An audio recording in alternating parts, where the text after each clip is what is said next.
Hello बच्चों, आज हम उस स्टडी टिप्स के बारे में बात करेंगे जो कोई भी टॉपर, हर एक टॉपर वो अपनाता है। डायरेक्टली इनडायरेक्टली किसी न किसी वे पे वो अपनाता ही अपनाता है।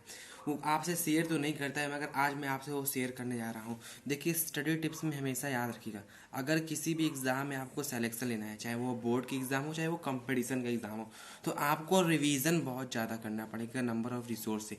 अगर आप रिसोर्स ले जा रहे हैं, कोई आर डी मैथ की बुक में ले लें तो आर डी सवाल ले रहे हैं, आर डी सवाल ले रहे हैं, कितनी भी बुक ले लीजिए, आप उसमें इतना बुक लगाने से आपको कन्फ्यूज़न क्रिएट होता है।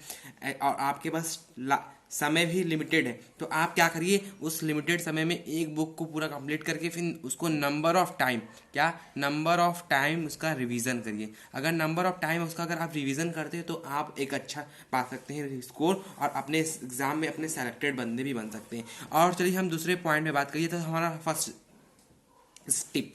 हम चलते हैं दूसरे टिप्स पे, और दूसरे टिप्स पे बात करते हैं। बहुत बच्चों को हमने देखा है कि 10 घंटा करते हैं, 12 घंटा, इतनी ज़्यादा 8 घंटा, 9 घंटा, 7 घंटा, 8 घंटा, इतना ज़्यादा पढ़ाई करने के बावजूद भी उनको रिजल्ट नहीं मिलता है। तो आप हमेशा याद रखिएगा, आपको क्वांटिटी नहीं देना है हावर का, आपको क्वालिटी देना है। क्या? क्वालिटी। अगर आप 1 घंटा भी पढ़ रहे हैं तो 1 घंटा पूरा फुल ऑफ कंसंट्रेशन से पढ़िए, ठीक है। चलिए हम नंबर 3 टिप्स की बात करते हैं। देखिए, नंबर 3 का टिप्स हमारा है कि किसी भी हार्ड क्वेश्चन को लगाने से कुछ फ़ायदा नहीं होता है।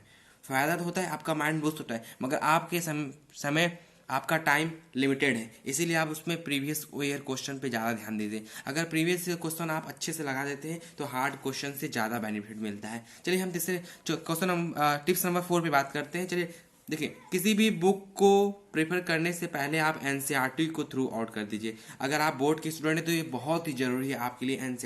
एनसीईआरटी अगर एक बार आपने कवर कर लिया तो आपको कोई नहीं रोक सकता है। एंड एनी अनदर बुक तो आप बाद में कवर कीजिए, पहले आप एनसीईआरटी को प्रिपेयर कीजिए। अब हम चलते हैं कुछ टिप्स नंबर 5 पे। देखिए, दूसरे भी किसी भी कोचिंग का, किसी भी स्कूल्स का प्रिंटेड नोट लेने से आपको कुछ फ़ायदा होता नहीं है। पहले आप अपना खुद का ओन नोट, यानी कि खुद का नोट बनाइए। वो नोट आपको फिजिकली होता है और आपको वो हमेशा याद आता है, क्योंकि उस नोट में आपने हाउ एंड वाई करके लिखा हुआ है। और प्रिंटेड नोट में क्या होता है, कुछ ऐसे टिप्स होते हैं, कुछ ऐसे कंसेप्ट होते हैं जो आपने नहीं लिखा है, तो आपको वो कन्फ्यूजन क्रिएट करते हैं। अगर अपने नोट में वो टिप्स और या तो ट्रिक कुछ भी लिखा है तो आपने खुद ही लिखा है, उस यानी कि आप उसके साथ फिजिकली अटैच थे, इसीलिए आपको हमेशा फ़ायदा होगा। तो आप अपना खुद का नोट हमेशा बनाइए और अपने नोट से भी ही निर्भर रहिए, अपना नोट से ही बार बार रिवीजन कीजिए। चलिए हम चलते हैं सेकंड टिप्स पे। बोलते हैं कि समरी नोट्स। अगर पूरे बुक को पढ़ने से अच्छा है कि आप समरी नोट्स पढ़ लीजिए। समरी नोट्स यानी कि अगर पूरे बुक को आप पढ़ते हैं तो उसमें आपको फ़ायदा उतना नहीं मिल पाएगा। अगर आप समरी नोट्स पढ़ते हैं तो आपको बहुत ज़्यादा फ़ायदा मिलेगा। यानी कि अगर आपको बोर्ड में अच्छे नंबर लाने हैं तो बार बार बुक पढ़ने से अच्छा है कि आप एक समरी नोट बना लीजिए और समरी नोट्स को नंबर ऑफ टाइम रिविज़न करते रहिए। और देखिए, एक बात हम आपको बताते हैं, आज बुक की रीडिंग लगाने से अच्छा है कि आप उसकी रिवीजन करिए। देखिए, आप बार बार रीडिंग करेंगे तो आप बार बार में क्या करेंगे कि जो आपको ने पढ़ा है वही पढ़ेंगे, और रिवीजन करते समय आप जो पढ़ लिए हैं उस पर अंडरलाइन कर दिए और उसको रिवीजन नोट्स के रूप में अलग सेपरेट कर दिए। तो उससे क्या होगा, जो आपको नहीं आ रहा था फर्स्ट रीडिंग में, आपको जो नहीं आ रहा था उस सेकेंड रीडिंग में, सेकेंड रिवीजन टाइम में वो आप उस पर फोकस करेंगे। और नहीं तो रीडिंग करते समय क्या होगा, जो आपको आ रहा है उसी में आप सारा टाइम अपना वेस्ट करके और आगे बढ़ जाएंगे, और जो आपके टॉपिक हार्ड लग रही थी फर्स्ट टाइम में वो हार्ड ही हमेशा हो जाएगी। इसलिए आपको जो रीडिंग कर रहे हैं उसमें जो हार्ड टॉपिक है और जो इजी है उसका एक नोट्स बना लीजिए और उस नोट्स का रिवीजन करिए। जो इजी है वो आपको उस समय और इजी लगेगा, और जो हार्ड क्वेश्चन था वो अपने टीचर और अपने गूगल से कहीं से भी या यूट्यूब से हमारे चैनल से भी आप प्रिपेयर कर सकते हैं। चलिए हम अब चलते हैं और बहुत बार देखा गया कि अब रिवीजन, ये तो हाँ सच है कि मेमोराइजेशन इज़ द बेस्ट। अगर आप किसी चीज़ को मेमोराइज कर ले रहे हैं, यानी कि आप क्या है और उसको मेमोराइज करके याद कर ले रहे हैं, वो आपके लिए बेस्ट है। यदि आप कोई भी कंसेप्ट पढ़ते हैं तो उसको रिवीजन करने से अच्छा है कि आप मेमोराइज करिए। क्या आपके तो सर ने आपने पहले कहा था कि रिवीजन तो अच्छा है, मगर रिवीजन से भी अच्छा है मेमोराइजेशन करना। अगर कोई भी फॉर्मूला है, कोई भी डेरिवेशन है, अगर उसको आप मेमोराइज कर ले रहे हैं किसी भी टाइम पे, तो आप एग्ज़ाम टाइम पे 100% मेमोराइज कर लेंगे। इसलिए मेमोराइजेशन इज़ द बेस्ट।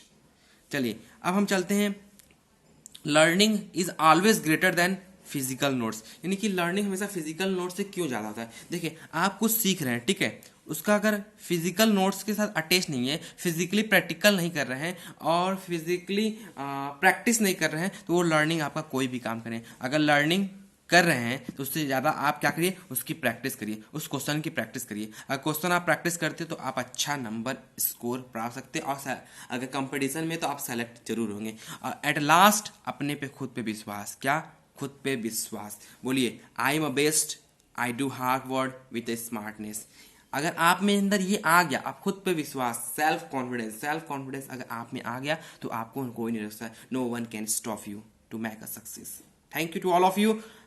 और एट लास्ट में इसको रिवाइज कर देना चाहते हैं, आप देख सकते हैं कि सिलेक्शन हमेशा रिवीजन से ज़्यादा, आप रिवीजन ज़्यादा कीजिए, सोच ज़्यादा मान लीजिए, क्वालिटी हावर दीजिए, प्रीवियस को ज़्यादा लगाइए, एनसीईआरटी बुक देखिए, खुद का नोट्स बनाइए, फिर समरी नोट्स भी बनाइए, रिवीजन ज़्यादा करिए, रिवीजन से ज़्यादा मेमोराइजेशन कीजिए। अगर रिवीजन आपकी इनफ हो गई है तो मेमोराइज करिए। अगर 2-3 बार रिवीजन करिए तो अब third and time, fourth and time पे बुक से नहीं, अपने खुद से उसको मेमोराइज कीजिए। खाली टाइम बैठिए तो ये सोचिए कि हमने कंसेप्ट सीखा था, ये कोई फॉर्मूला सीखा था, ये हमने याद किया था, क्या उसमें क्या हुआ, उसको उस पर क्वेश्चन बनाइए और उसको मेमोराइज करिए। और फिर लास्ट में फिजिकल नोट्स के साथ जरूर रहिए। At the last, at the end मैं यही कहूँगा, खुद को कहिए आई एम अ बेस्ट, मैं अच्छा हूँ, आई एम अ बेस्ट, मेरे जैसा कोई नहीं है। आई डू हार्ड वर्क, मैं हार्ड वर्क करूंगा, एंड विथ स्मार्टनेस के साथ आप क्या हो जाएंगे लाइफ में, you will make a success. क्या सक्सेस आप पे मोहर लग जाएगा। थैंक यू, आज के लिए इतना ही। और इस टिप्स को अगर आपने अपना लिया, एक बार और रिवाइज कर लीजिए इस टिप्स को। अगर इस टिप्स को आपने अपना लिया तो आप अपने बोर्ड एग्जाम में तो आप तो फोड़ोगे ही, मगर आप हर एक कंपटीशन के लिए भी आगे ही रहोगे। Thank you to all of you. जुड़े रहें integral classes crack in second से फॉर अ मोर अपडेट।